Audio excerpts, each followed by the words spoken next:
Como está projetado ali, o tema da mensagem desta noite é Construindo Sonhos.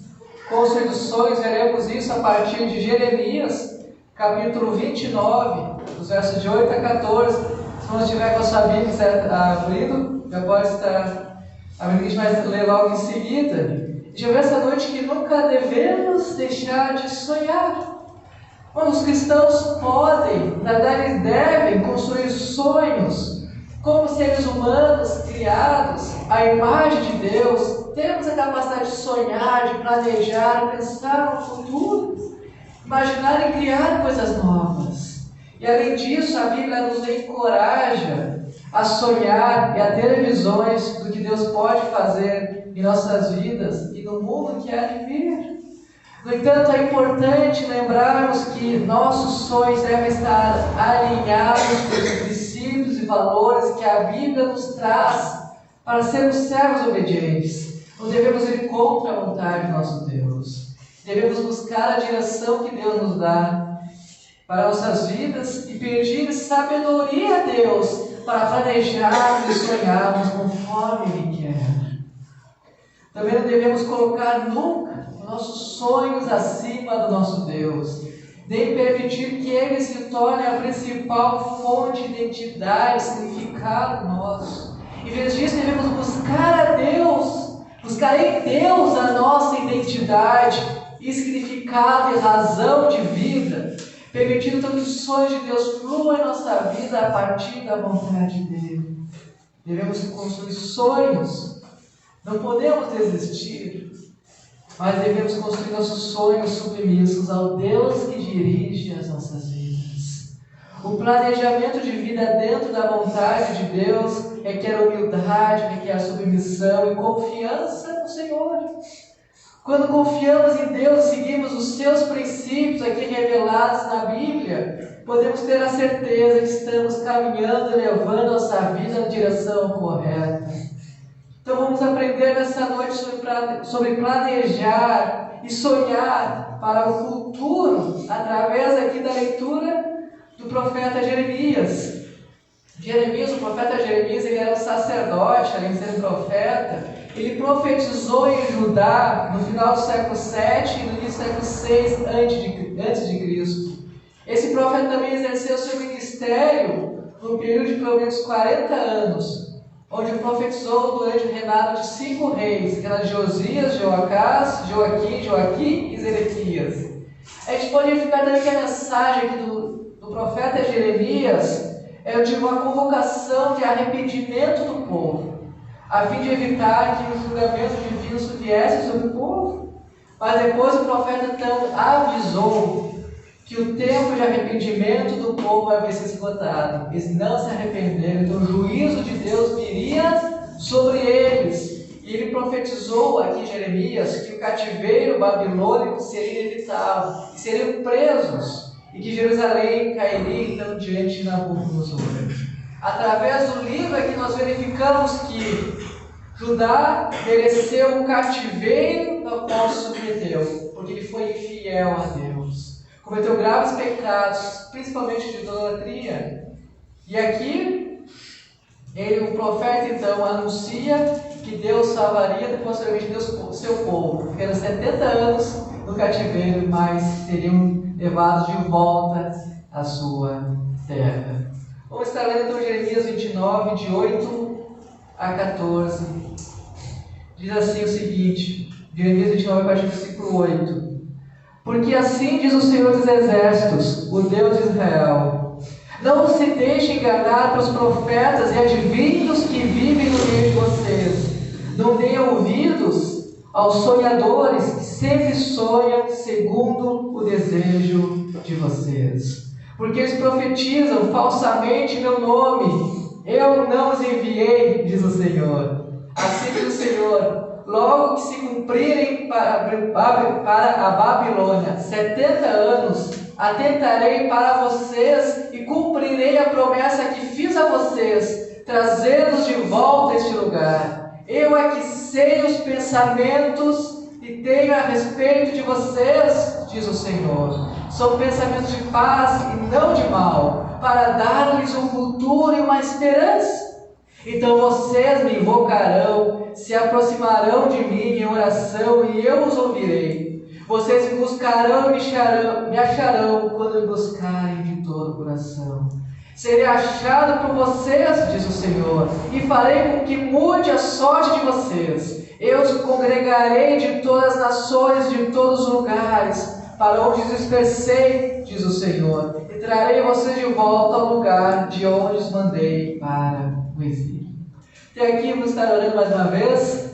Ó Pai, muito obrigado, Senhor, porque temos aqui o livro do profeta Jeremias para aprendermos mais de Ti. Senhor, eu te peço agora que nessa noite, Senhor, tenha misericórdia das nossas vidas, trabalhe nossas vidas, sejamos moldados por Ti, Senhor, sejamos servos obedientes cada vez mais. Ao mesmo tempo eu te peço, Senhor, dá-nos, Senhor, esperança, dá-nos sonhos, dá-nos planos, Senhor, para sermos crentes alegres, felizes na Tua presença, Senhor, vivendo conforme a Tua vontade, sabendo, Senhor, que Tu cuida de nós em cada momento.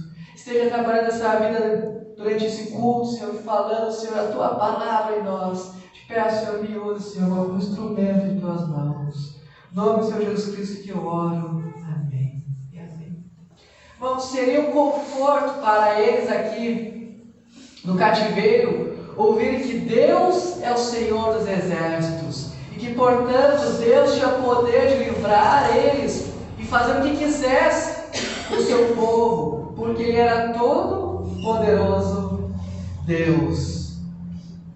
Outro fato importante é que o Deus de Israel, o Deus a quem eles serviam, era um Deus zeloso. Sendo assim, eles deveriam se guardar contra todas as tentações e idolatrias que haviam lá na Babilônia onde estavam. Eles não deveriam deixar de sonhar e voltar para a terra prometida, porque Deus era o Deus deles, Deus é que cuidava deles. E a gente vai ver nessa noite, a partir desse texto, 3 princípios para você construir os seus sonhos. E o primeiro desses princípios é sonhe conforme a vontade de Deus.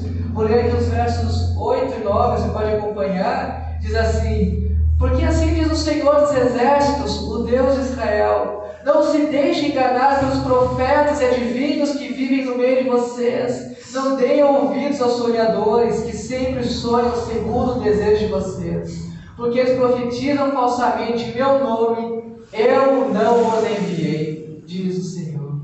Aqui temos um trecho claro de um alerta de Deus para os exilados que estavam lá na Babilônia, sendo influenciados por falsos profetas, por adivinhos, pessoas que queriam dizer aquilo que o povo queria ouvir, o que não é muito difícil hoje em dia. Existem falsos mestres, porque existem também pessoas que querem segui-los e ouvirem mentiras que agradam o seu coração. E aqui estavam na Babilônia, e esses falsos mestres dizendo: olha, vocês vão sair daqui rapidamente, não se preocupem, logo vocês vão sair. Mas isso era mentira, porque Deus disse que duraria 70 anos ali na Babilônia. Deus estava dizendo aqui ao seu povo que para não se deixarem enganar por esses falsos profetas, esses adivinhos que inventavam coisas. Em vez disso, eles deveriam confiar em Deus, na mensagem que Jeremias estava trazendo aqui. Então, tendo esse contexto aqui em vista, devemos alinhar nossos sonhos à vontade de Deus. Devemos tomar cuidado ao achar que os sonhos que temos na nossa vida vão ser sempre sonhos de Deus, ou que o que as pessoas dizem vão ser sempre sonhos de Deus. Às vezes nosso coração é enganoso, e as pessoas nos enganam também. Devemos confiar em Deus, na sua palavra. Os falsos profetas aqui diziam que o cativeiro deveria ser curto e, portanto, que eles não deveriam pensar em criar raízes na Babilônia. Estavam enganando o povo. Mas Deus disse que o povo encorajou os profetas a sonharem coisas falsas. O que a gente aprende aqui? Que os profetas ensinavam coisas falsas porque o povo queria acreditar nisso. E hoje as pessoas, os falsos profetas crescem porque o povo continua querendo acreditar nisso. Continua crendo que Deus é um Deus que faz tudo o que nós queremos. Quando a Bíblia diz que o soberano é Deus e nós somos servos, o poderoso é Deus e nós somos servos. Às vezes as pessoas querem tratar Deus como garçom, que toda hora nos serve conforme nossos desejos. As pessoas acham que o Evangelho tem essa função simplesmente de satisfazer sonhos pessoais. Mas não é errado nós pensarmos em Deus como aquele que abençoa, como aquele que consola, pois de fato Deus faz isso. Isso é bíblico. O errado é acharmos que Deus precisa sempre fazer o que nos agrada ou o que pensamos ser o ideal. Quando nós entregamos nossa vida, nossos sonhos a Deus, dizemos: Deus, faça-se a tua vontade e não a minha. Nós abrimos mão da nossa vida para viver a vida que Deus tem para nós, que é muito melhor, mesmo que nós não entendamos. Então passamos a viver a vontade de Deus sobre a nossa vida e experimentar o real poder de Deus em nós. Então eu quero lhe motivar essa noite a sonhar, mas não a sonhar simplesmente o que desejar, mas a sonhar os sonhos que Deus coloca em seu coração. Irmãos, o cristianismo não é uma religião como algumas igrejas tentam pintar por aí, que existe um Deus pronto para atender tudo que nós queremos. C.S. Lewis disse uma famosa frase certa vez: se você está à procura de uma religião que o deixe confortável, definitivamente eu não lhe aconselharia o cristianismo. Porém, o cristianismo é uma religião que te faz ter um relacionamento com Deus, com Deus único, verdadeiro, soberano, criador e sustentador dos céus, da terra e das nossas vidas. Um Deus que pode proporcionar uma felicidade incalculável, uma alegria que somente Cristo pode nos dar. Quando abrimos mão de nossos sonhos para vermos no centro da vontade de Deus, conhecemos o que é real felicidade. Faz aproximadamente 10 anos que sofremos uma mutação na área da teologia, no que vamos conhecer a teologia da prosperidade. Temos uma teologia da prosperidade afetiva, onde existe Deus que existe para nos fazer felizes. Existe Deus que está sempre disponível para realizar nossos sonhos, mas a verdade é que nós só nos tornamos realmente felizes quando buscamos fazer a vontade de Deus, que pode não ser a nossa, mas a vontade perfeita e agradável. É verdade que Deus se importa com nossas emoções, com nossas questões pessoais. Deus não quer que sejamos pessoas tristes, abatidas, desanimadas, mas devemos estar dispostos a orar: Pai, que seja feita a tua vontade e não a minha. E de fato entregarmos toda a nossa vida a Deus.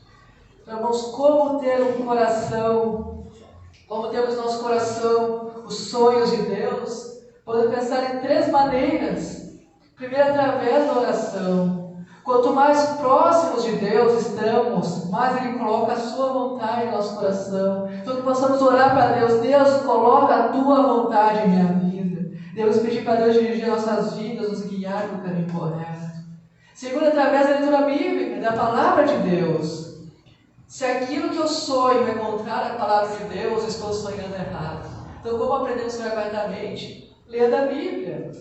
Talvez você esteja hoje insistindo em ser feliz longe de Deus, mas isso é concorrer atrás do vento, pois que conseguirás são apenas alegrias passageiras, que vão passar e tem que buscar alegria em outro lugar, mas não com essa alegria plena, porque só conseguimos isso sendo obedientes a Deus. Terceira, a ideia de trocar a teologia da prosperidade pela peregrinação, a teologia da peregrinação. O que é isso? A teologia da prosperidade diz que Deus existe para me fazer feliz e dar tudo que eu quero. O que podemos chamar de teologia da peregrinação é a ideia de que eu estou nessa vida de passagem, que eu sou um peregrino aqui na terra. E Deus me deu tudo o que eu preciso lá na cruz do Calvário quando morreu por mim. Eu não preciso de um casamento para ser feliz, eu preciso de uma casa, de um carro para ser feliz, uma conta bancária recheada para ser feliz. Preciso de Jesus Cristo na minha vida para ser feliz. A partir disso devemos viver. Precisamos de Cristo entender isso.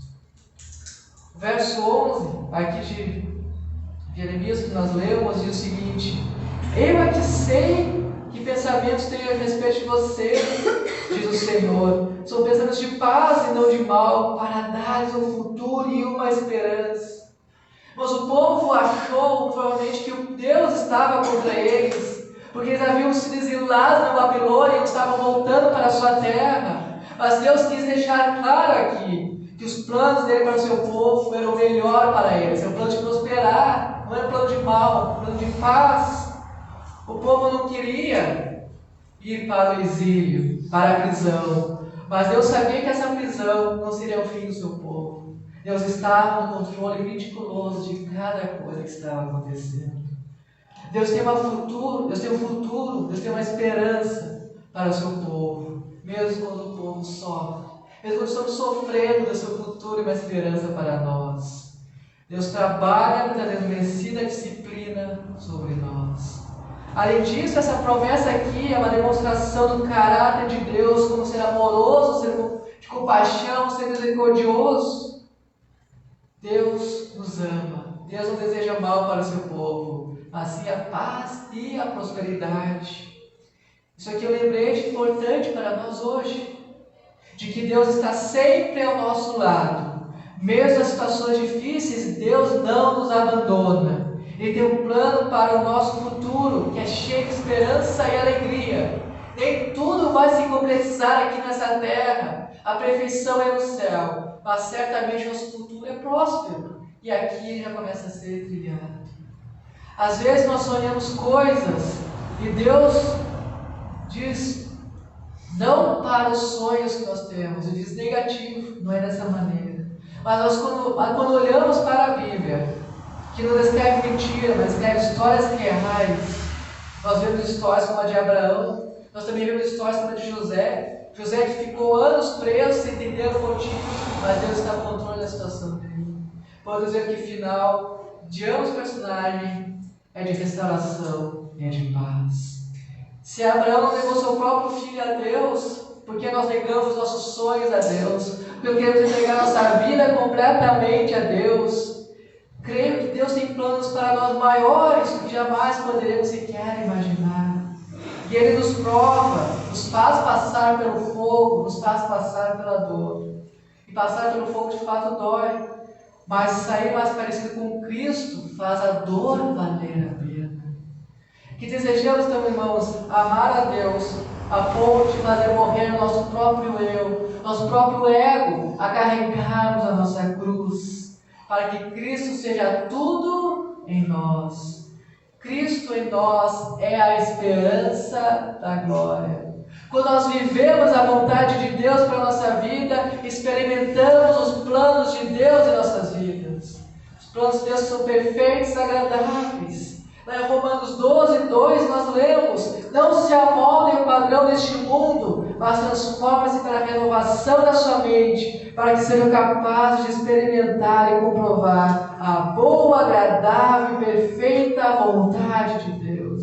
Irmãos, abrir mão de nossos sonhos, de nossos planos, para viver os sonhos de Deus, traz paz aos nossos corações. Nós podemos sempre tentar viver os nossos sonhos, mas nunca estaremos no lugar certo. Existem pessoas que Deus chamou para viverem longe de suas terras fazendo missões. E há diversas histórias, pessoas que falam isso. Deus me chamou e eu não atendi o chamado dele. São pessoas frustradas, porque podem ter muito dinheiro, mas não estão na vontade de Deus. Mas tantas outras pessoas largaram tudo, ficaram pobres financeiramente, mas estamos sempre na vontade de Deus e felizes cumprindo os chamados dele. Então a vontade de Deus sempre é melhor para nossas vidas. E além disso, os sonhos de Deus para nós nos fazem glorificá-lo. Em 1 Coríntios 10:31 nós lemos: assim quer vocês comam, bebam ou façam qualquer outra coisa, façam tudo para a glória de Deus. E nossos sonhos de fato sejam para a glória de Deus também. Então, 3 princípios para construir seus sonhos. Primeiro, sonhe conforme a vontade de Deus. Segundo, sonhe mesmo que haja obstáculos. O verso 10 diz o seguinte: assim diz o Senhor, logo que se cumprirem para a Babilônia 70 anos, atentarei para vocês e cumprirei a promessa que fiz a vocês, trazendo-os de volta a este lugar. Mas os sofrimentos não devem fazer a gente parar de sonhar. O povo ia passar 70 anos longe de sua terra, mas deveria sonhar em voltar para ela. Nos 2 versos anteriores que nós lemos, o povo então é exortado a não confiar nos falsos mestres e profetas que falavam a eles, ensinando que Deus nunca havia ensinado, fazendo eles sonhar coisas que Deus nunca disse que se realizariam. Para então aqui expor os sonhos pelos quais os falsos profetas haviam enganado o povo. Jeremias repete novamente o que já tinha dito lá no capítulo 25 de nossas Bíblias, onde a gente vê que o fim do exílio deles não poderia se dar a menos de 70 anos. E esse modo de ensinar deve ser particularmente observado, pois a verdade de Deus sempre servirá para dissipar todas as trevas e névoas que Satanás tenta colocar. Satanás quer manipular a verdade, mas Deus é a verdade, e é nele que devemos confiar, é na própria Bíblia que devemos nos guiar, e não em falsas pessoas, ou em falsos profetas que tentam muitas vezes ludibriar a gente. O profeta Jeremias então que falou desses falsos mestres, advertiu o povo a não acreditar neles, mas como as mentes de muitos ainda estavam vacilantes por todo o contexto de exílio na Babilônia, aqui o profeta confirma o que disse, que não foram enviados por Deus, que os profetas não faziam parte de Deus. Eram falsos mestres ensinando mentiras para o povo. Em Jeremias capítulo 29, o Senhor nos dá uma extraordinária lição de vida. Ele exorta o seu povo, que está cativo na Babilônia, a crescer em meio ao sofrimento. Bom, nessa vida a gente vai ter muito sofrimento, muitos obstáculos, mas em meio aos sofrimentos Deus trabalha, Deus nos faz crescer. Para que possamos pegar todo o sofrimento e usar como escada para crescermos em direção a Deus, aprender mais dele, buscar mais dele, congregar mais com os irmãos, ler mais a palavra de Deus. É muito cômodo crescer quando tudo está favorável a nós, mas Deus nos exorta a crescer, mesmo na terra do sofrimento e dor. Isto é possível se formos capazes de nos submeter a Deus, a palavra dele, a vontade dele. Muitos obstáculos em nossas vidas são projetados para nos desafiar, são projetados para nos moldar, e a maneira como respondemos a esses desafios podem ter um impacto significativo em nossa jornada espiritual aqui na Terra. Gostaria que você imaginasse agora esse corredor, o corredor de obstáculos de forma geral. Ele enfrenta uma trilha desafiadora, uma trilha cheia de obstáculos em suas corridas. Para chegar ao fim da corrida, eu tenho que vencer cada um desses obstáculos sem desistir. E assim como em uma corrida com obstáculos, a nossa vida também é uma corrida, uma maratona cheia de obstáculos, com muitos desafios. Isso faz parte da nossa jornada aqui. Assim como um atleta tem que vencer cada um desses obstáculos, com persistência e determinação, nós também devemos ser perseverantes, persistentes e determinados em vencer cada um deles, tendo a certeza que nosso fim é muito melhor. Nosso fim é com Deus, com Jesus Cristo lá no céu. Nenhum tipo de sofrimento ou obstáculo aqui pode ser comparado com a eterna alegria que teremos com Jesus Cristo no céu. Portanto, os obstáculos aqui são uma parte inevitável de nossas vidas. Mas com perseverança e obediência a Deus, podemos suportar e vencer cada um deles e crescer em nossa jornada espiritual.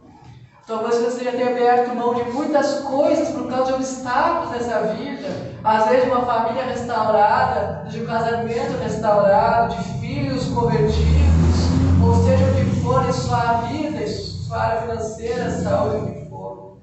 Mas creia que Deus pode dar a vitória sobre todos os obstáculos. Volte a sonhar confiando no agir de Deus. Era Deus que iria tirar do povo do cativeiro, trazer ele de volta para a terra prometida. Então não importa o tamanho do obstáculo, 70 anos pode ser um obstáculo grande, mas Deus é maior do que 70 anos, Deus é maior que qualquer coisa.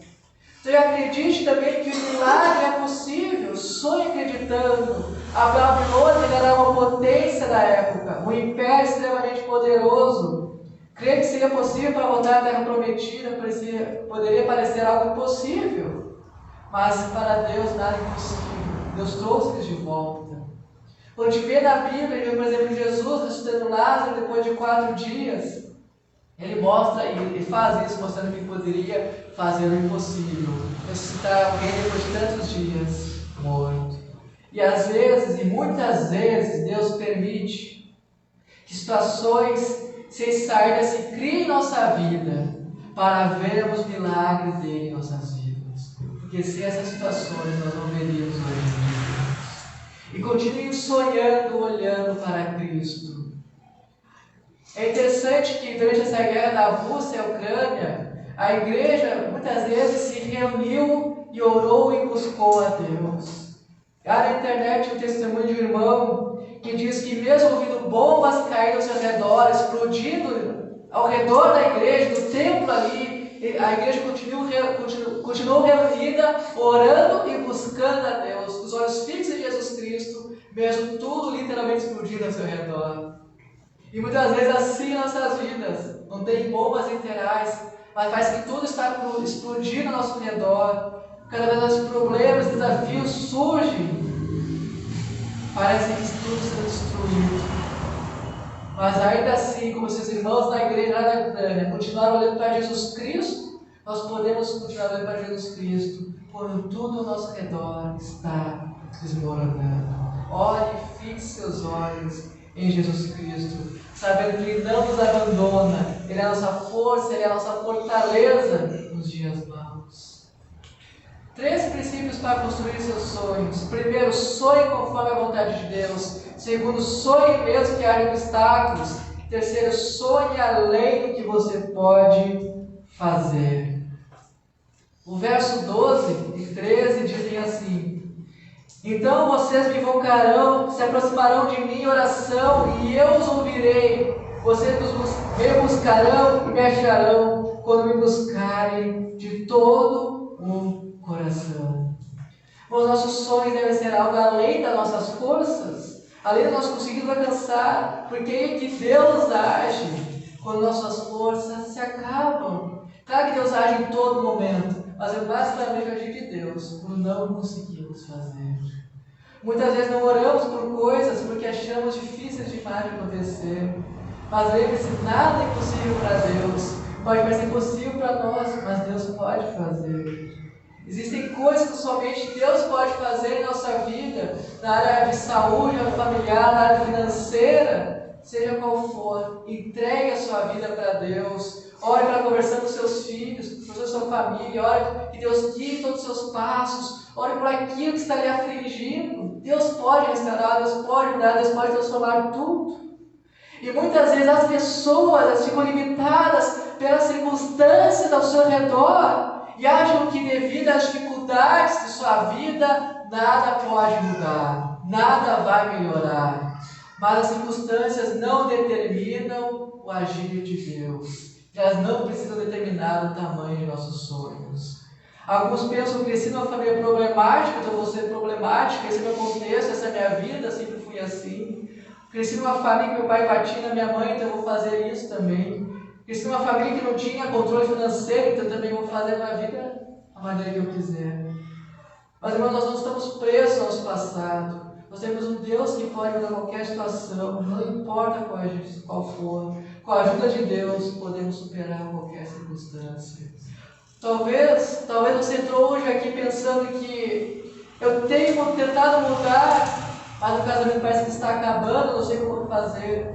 Eu estou destruindo minha vida com vícios, com mentiras, com pornografia, com drogas, seja o que for, eu não sei o que fazer, não consigo parar. Talvez você pense que não consegue mais fazer nada para mudar a situação que está.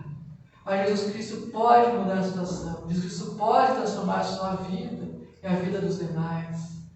Talvez essa mudança que você precisa em sua vida leve um tempo. Para o pessoal aqui lá na Babilônia, levou 70 anos. Mas não desista, porque Deus faz o impossível acontecer. Deus disse para o povo que somente depois de 70 anos voltariam. E de fato voltaram, porque Deus estava no controle. Quando estamos em uma situação que não vemos saída, somos fortes candidatos ao milagre de Deus. Nas situações ruins, Deus opera e faz milagre em nós. Nós lemos no verso 13 ali: vocês me procurarão e me acharão quando me buscarem, ou me procurarem de todo o coração. E essa circunstância ela também pode ser notada, que o profeta se dirigiu aos judeus que estavam miseravelmente oprimidos. Vemos então saber aqui que essa frase é endereçada corretamente àquelas pessoas em perigo, que parece que Deus estaria contra elas, que teria abandonado elas. E talvez você também está assistindo dessa maneira, abandonado por Deus, uma situação difícil. Mas clame a Deus de todo o coração. Você tem um sonho em seu coração, clame a Deus de todo o coração. Não dê a sobra de sua vida, mas entregue toda a sua vida a Deus. Não arranje desculpas para não sonhar os sonhos de Deus. Irmãos, mesmo quase sem poder sair da cama, e com um ataque imenso da imprensa da época ao seu marido, a esposa aqui de Charles Spurgeon, ela trabalhava numa fundação de auxílio a pastores carentes e distribuía livros do seu marido. O nome dela é Susana, e ela encontrou consolação em seu sofrimento ao ministrar a palavra de Deus para os outros, provando para cada um, para de nós também, que é possível viver sob intensa aprovação e ainda se alegrar em Deus e viver para Deus. É possível sobreviver à crítica acirrada e infundada e ainda manter o coração que perdoa aqueles que nos fazem mal. Então devemos nos render e entregar nossa vida para Deus, viver para Deus, mesmo quando as situações estão ruins, porque o milagre de Deus se opera em todo momento, não importa as circunstâncias. Irmãos, nunca devemos deixar de sonhar. Verificamos nessa noite 3 princípios para construir seus sonhos. 3 princípios para construir seus sonhos. Primeiro, sonhe conforme a vontade de Deus. Nós não temos uma vontade perfeita, boa, agradável, mas Deus tem. Então peça para Deus, me ajude a sonhar o que Tu queres, me ajude a planejar o que Tu queres, me ajude a viver o que Tu queres. Segundo, sonhe mesmo que haja obstáculos, e como há obstáculos na nossa vida. Mas mesmo em meio a obstáculos, Deus está trabalhando. Então não deixe os obstáculos atrapalhem a sua jornada cristã. Terceiro, sonhe além do que você pode fazer. Porque nós vemos o milagre de Deus quando nossas forças se esgotam, dizendo não consigo mais fazer. Quando descansamos em Deus, deixamos Deus, faça por mim, e faça e vemos Deus agir. Irmãos, muitas vezes nós também oramos, e Deus se cala. Sonhamos, mas parece que nada vai mudar, que esses sonhos nunca vão se concretizar. Mas mesmo nesses momentos, Deus ainda está nos ouvindo. Deus está cuidando de nós e agindo em nosso favor, mesmo quando parece que Ele se cala. No silêncio de Deus, aprenda que Deus está lhe moldando, Deus está a trabalhar em sua vida. Entregue sua vida a Deus